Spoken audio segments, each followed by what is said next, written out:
You did not march into a war zone. You didn't sign up. You did not wear a uniform. And yet, you were already on the battlefield, not with guns, but with silence, not with bullets, but with beliefs. And the most terrifying part? You did not even notice. Because war today is not announced. It's installed. In your feed, in your fear, in your silence. You were not forced to pick a side. You were programmed to. With headlines that told you who the enemy is. With language that taught you who to hate. With algorithms that shaped what you see and what you never question.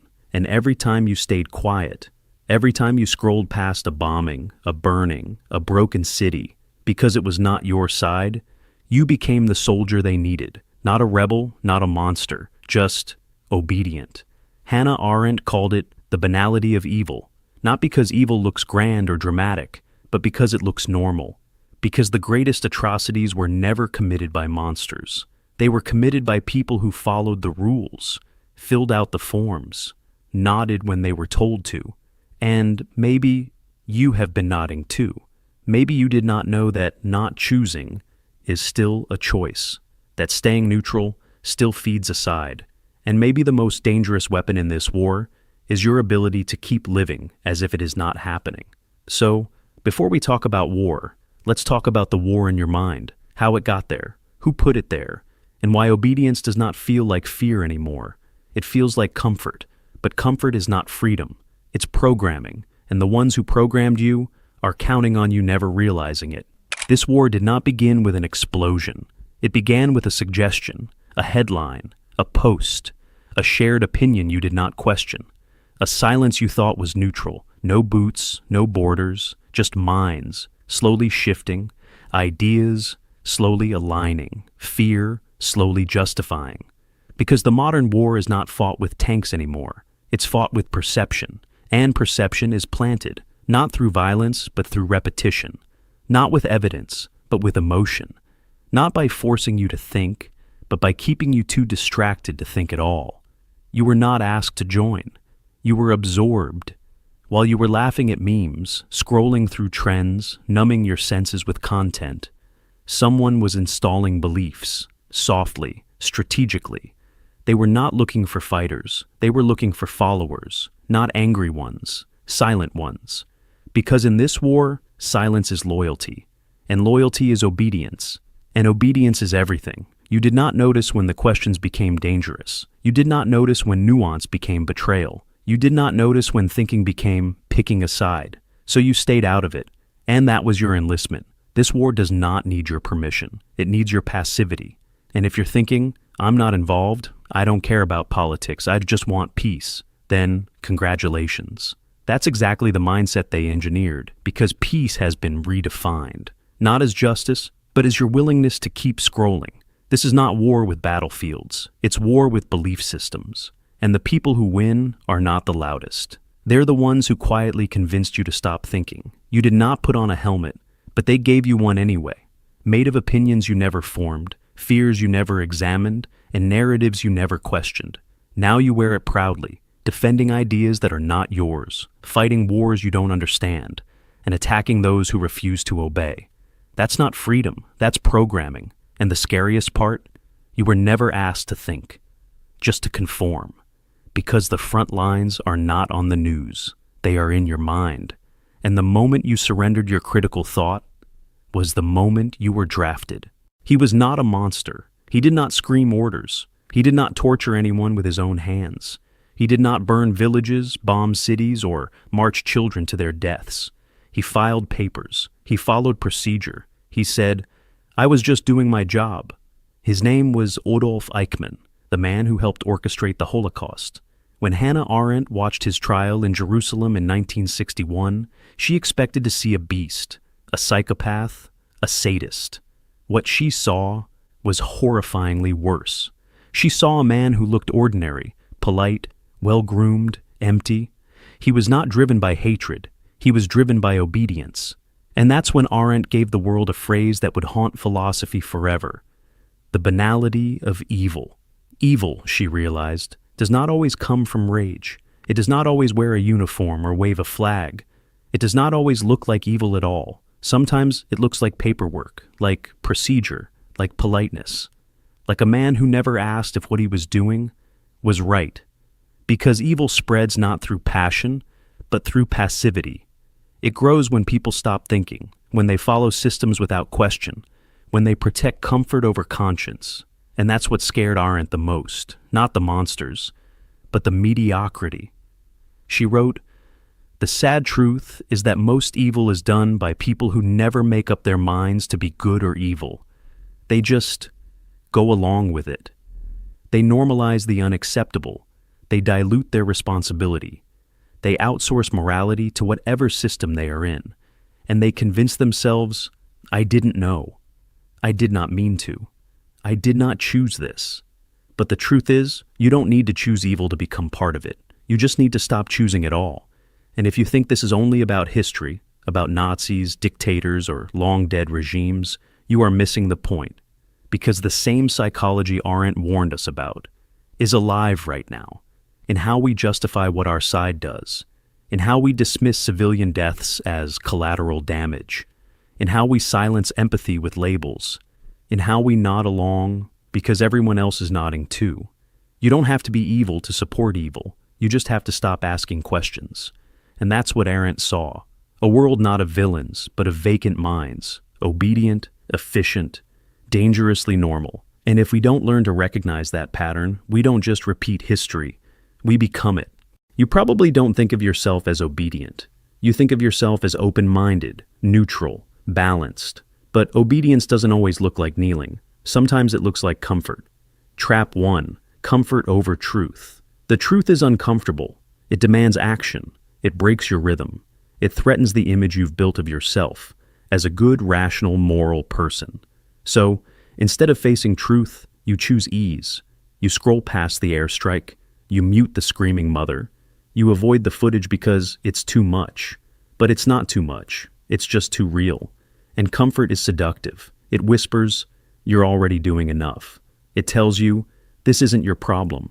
It hands you a clean conscience for the price of your silence. But truth doesn't disappear when you avoid it. It festers. And eventually, it turns into something worse. Normalization. Because once you get used to atrocity, you stop recognizing it as atrocity. Trap 2.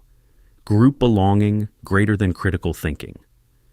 There's something ancient in you, something tribal, and it's louder than logic. The need to belong. You don't post what you truly think. You post what will protect your image. You share what your circle agrees with. You say the right thing, not the honest thing, because saying the wrong thing gets you exiled, and you're not alone. Most people don't form beliefs from truth. They form them from loyalty, to their country, to their culture, to their ideology, to their curated digital tribe. You think you're thinking, but you're just defending your side. Your side can do no wrong, their side can do no right.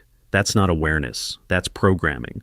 Arendt warned us. The ideal subject of totalitarian rule is not the convinced Nazi or the dedicated communist, but people for whom the distinction between fact and fiction no longer exists.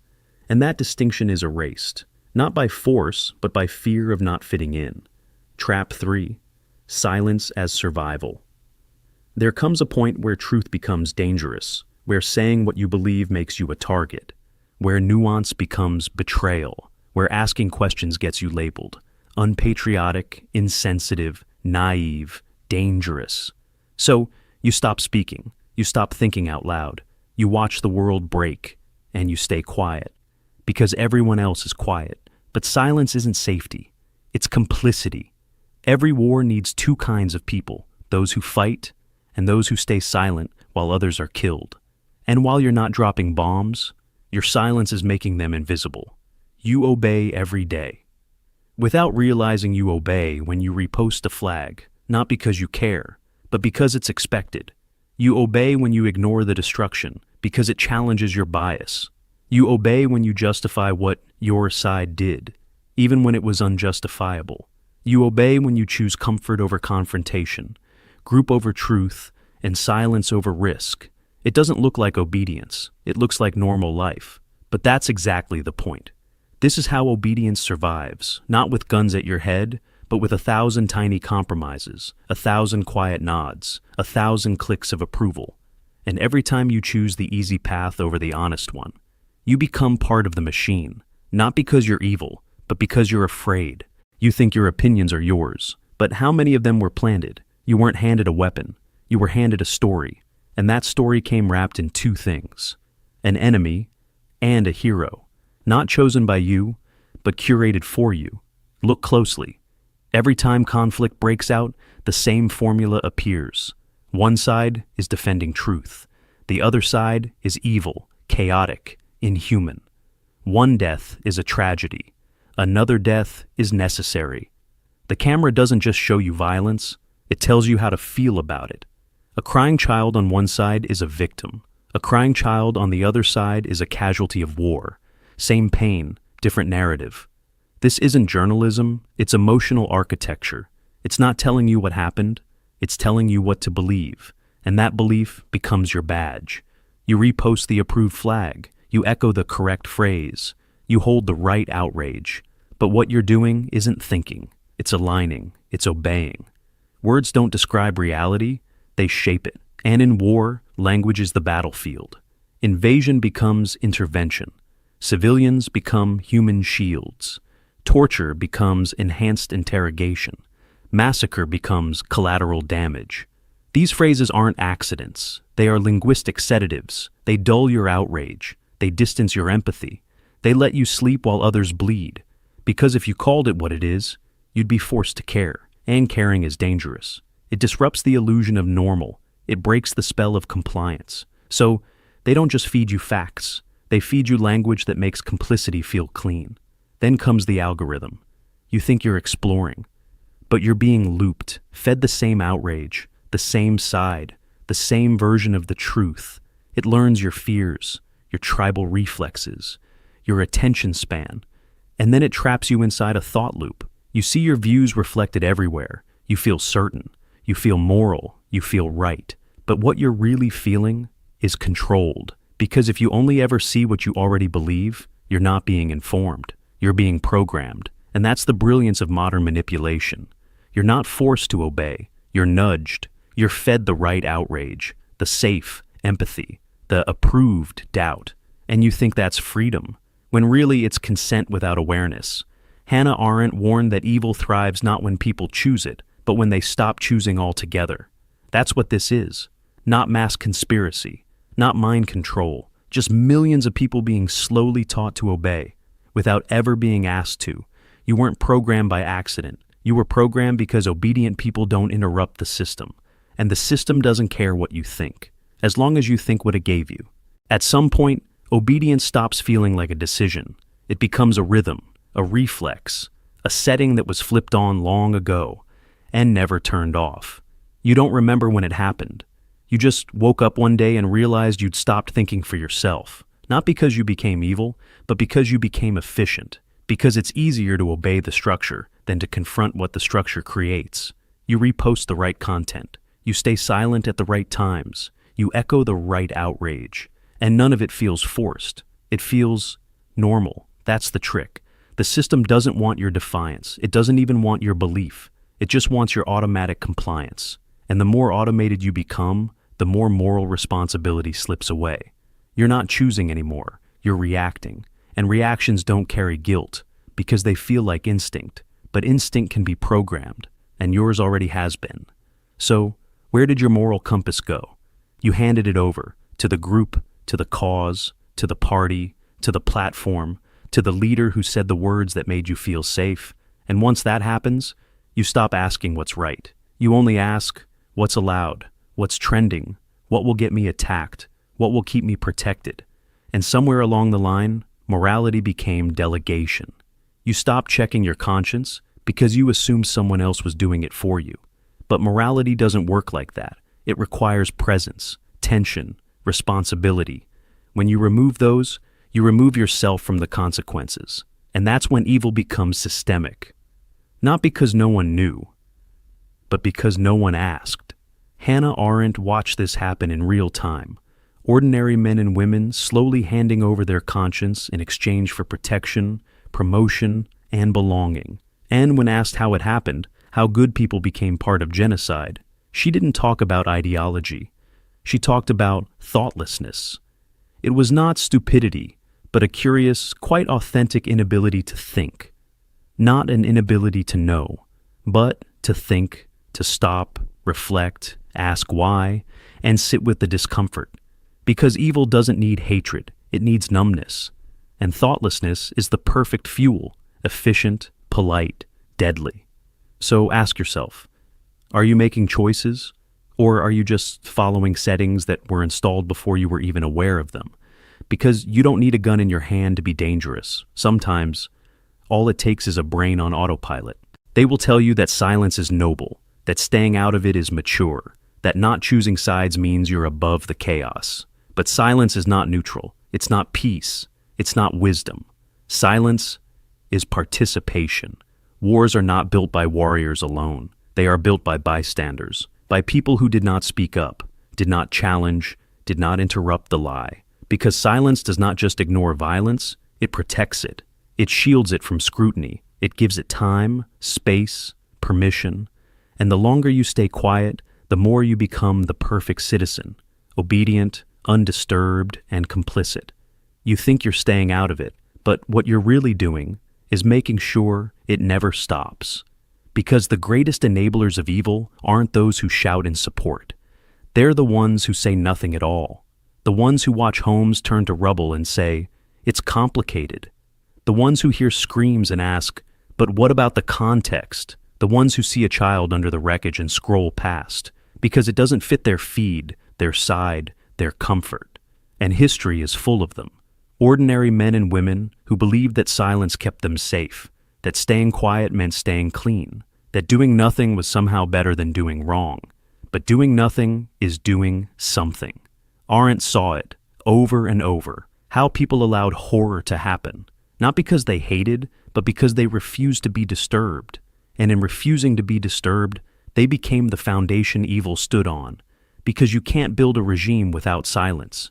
You can't kill conscience unless the crowd agrees to look away.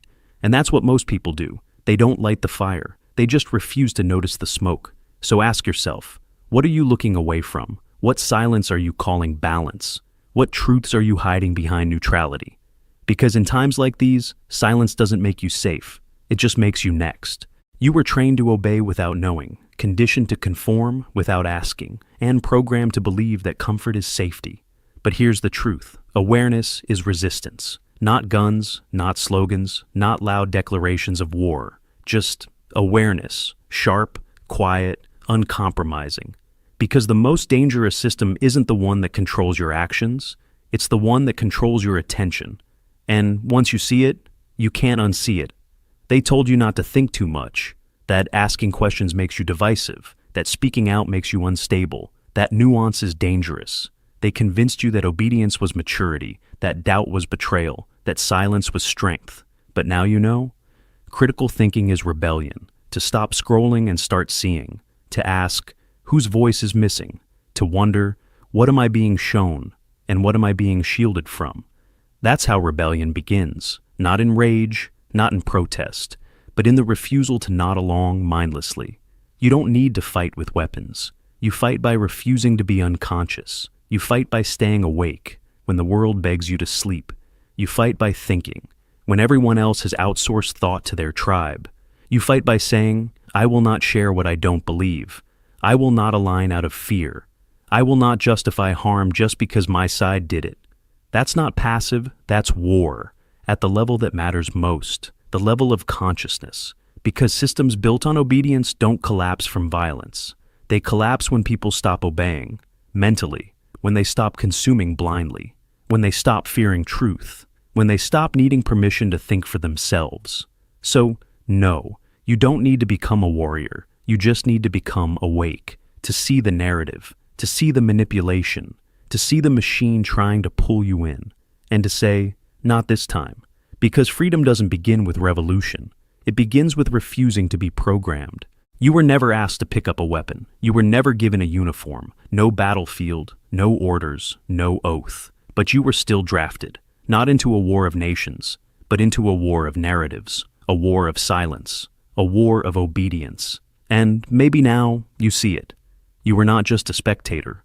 You were a participant, not through action, but through inaction. Because war does not need your rage. It just needs your alignment, your quiet agreement, your willingness to believe what's easiest and ignore what's true. You became the soldier when you stopped asking, when you stopped seeing, when you chose peace over truth, comfort over clarity, silence over conscience.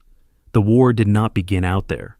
It began in your mind, in the part of you that gave up thinking, that traded responsibility for routine, that believed neutrality was innocence. But now, you know.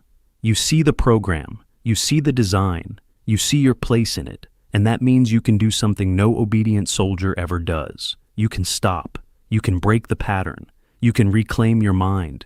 You can remember that freedom does not begin with defiance. It begins with awareness, because you were the soldier all along. And now, you don't have to be.